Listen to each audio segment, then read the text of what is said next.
Nah, pada kesempatan ini saya ingin menyampaikan pembekalan kita sebagai pimpinan, ya. Saya baca di himpunan putusan tarjih, yaitu dalam pedoman tata kelola berorganisasi, yaitu ada 4 prinsip yang harus kita pegang sebagai pimpinan. Ya, kalau di Muhammadiyah itu istilahnya pimpinan, sanes pengurus. Nek pengurus dia ngurus itu, ya, jadi kayak fasilitator, kayak mentor, atau menjadi orang-orang yang ngurusi urusan, itu pengurus. Tapi kita ini adalah pimpinan atau menjadi pemimpin. Yang pertama adalah prinsip amanah. Nah, ini prinsip amanah artinya kita ini memegang teguh yang diamanahkan kepada kita. Ya, baik itu nanti kita menjadi pimpinan cabang, pimpinan ranting Aisyah, pimpinan ranting Muhammadiyah, menjadi kepala sekolah dan sebagainya, kita hendaknya menjaga amanah dengan sebaik-baiknya. Innallaha ya'murukum an tu'addul amanati ila ahliha. Sesungguhnya Allah menyuruh kamu menyampaikan amanah kepada yang berhak menerimanya.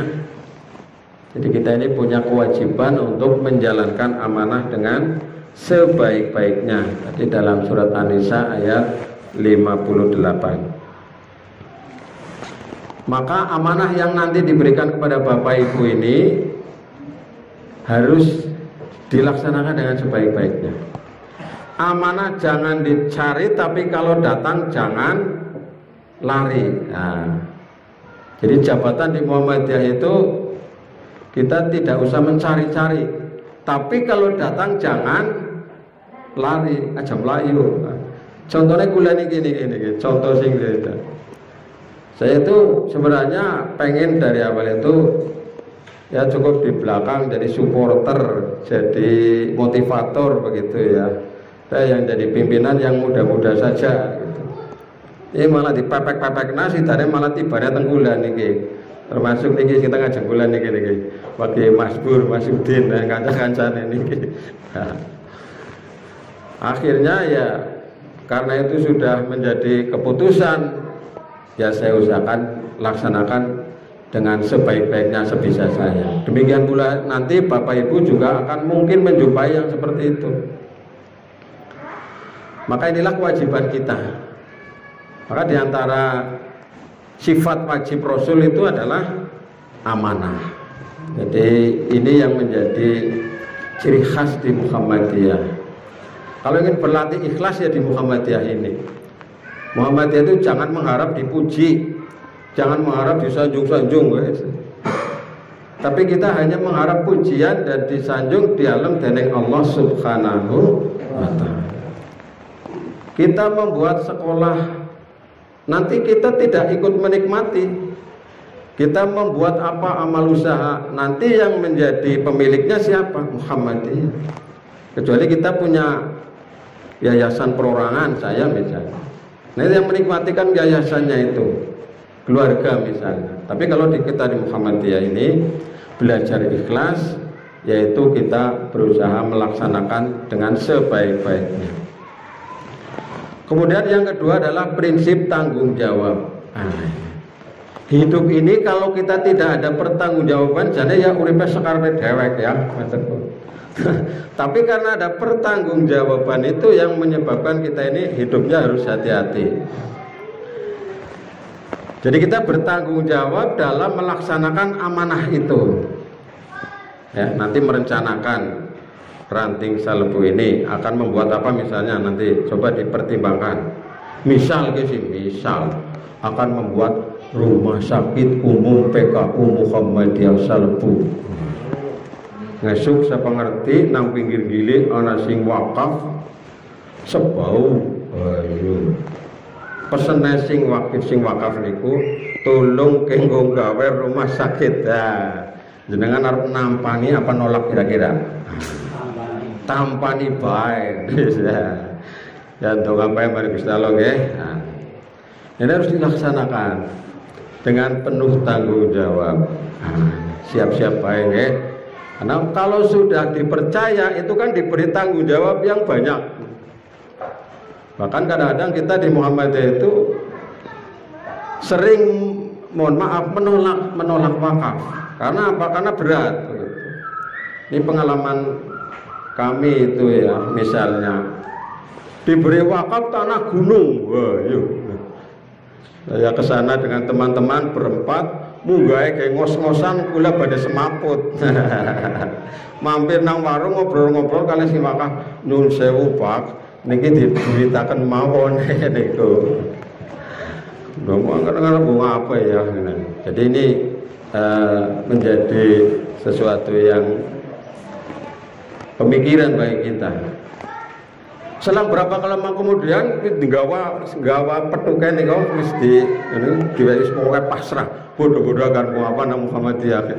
Akhirnya yang mau nggak mau diterima niku Pak. Karena apa? Karena kita ini amanah. Ini kemudian diantaranya lagi adalah ada yang wakaf balong gitu. Balong gini. Pak Maskur kalau badhe wakaf balong. Niku kepripun badhe ditampi napa mboten? Nyuwun sewu Pak, kula mboten butuh balong, kula butuh duit. Kula lagi bangun niku lagi zaman bangun MI niku. Nyuwun sewu wakafe diduwitaken mawon nggih bangun. Tapi kula pengine badhe wakaf balong kaya niku. Akhirnya saya sampaikan kepada teman-teman, kon nggo darung gulung bae kaya niku nggih. Let berapa hari gawa sertifikate Pak. Monggo niki kula pasrah Pak Maskur, sertifikate niki pun kula tumbas niku ndadak tuku Pak. Ndadak tuku nilainya pira kula mboten ngerti nggih, minimal nggih 1 juta lah niku. Minimal. Ndadak tuku dhewe kena. Akhirnya ya. Nah, ini diantaranya. Jadi Bapak Ibu saudara sekalian, kalau kita ini amanah, insya Allah nanti akan banyak yang minta kepada kita untuk melaksanakan amanah untuk sebagai pertanggungjawaban itu. Maka hendaknya kita berusaha untuk melaksanakan amanah dengan sebaik-baiknya. Kullukum ra'in wa kullukum mas'ulun an ra'iyati.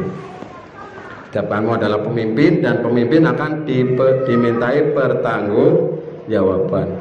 Bagaimana penggembala itu? Penggembala kan mukul ngembala nadok ae angon baru bali di pasrana majikane maneh. Kemudian yang ketiga adalah prinsip uswatun hasanah. Contoh yang baik. Dari pimpinan yang gelem ora gelem kudu jadi contoh yang baik. Kepala sekolah menjadi contoh yang baik bagi yang di bawahnya.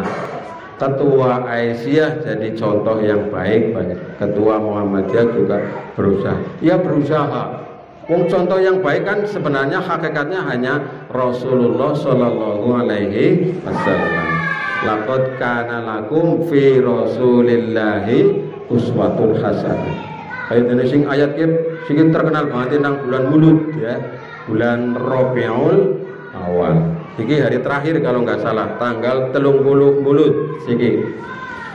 Sungguh pada diri Rasul suri teladan yang baik. Maka kita usahakan menjadi contoh yang baik.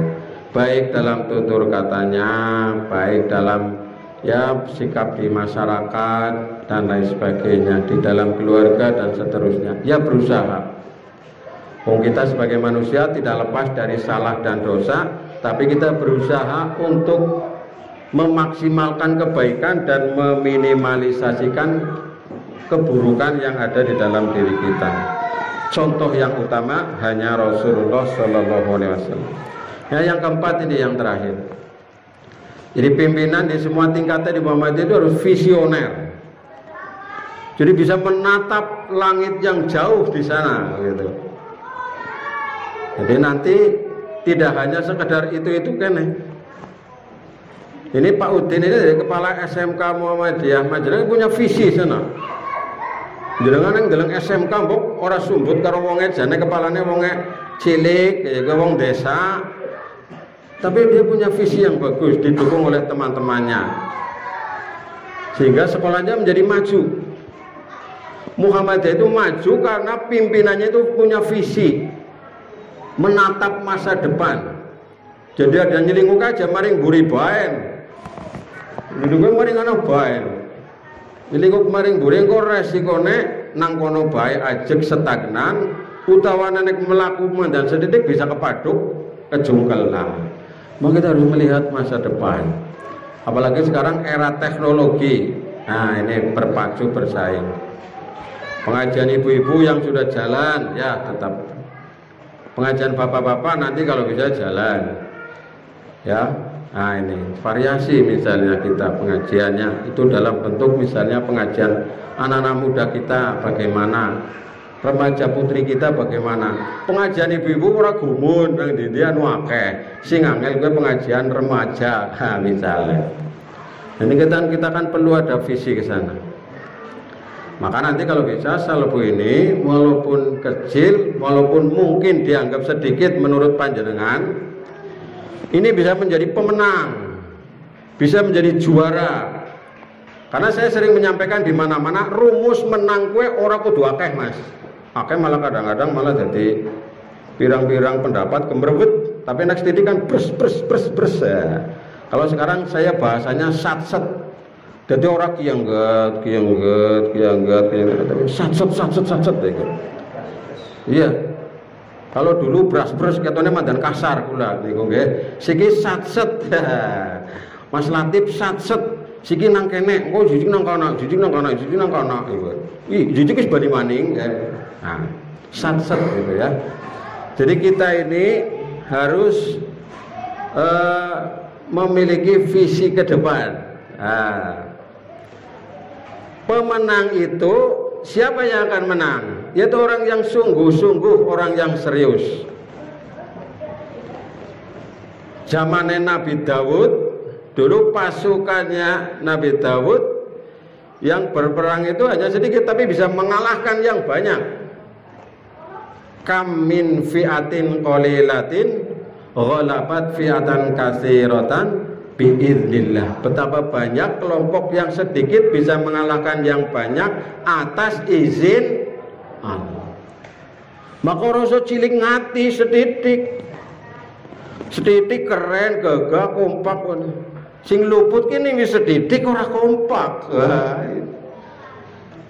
Tapi nek sedidik kompak semangat ngedap-edapi. Bung Karno gue berikan saya 10 orang pemuda akan saya guncang dunia. 10 tok wis cukup.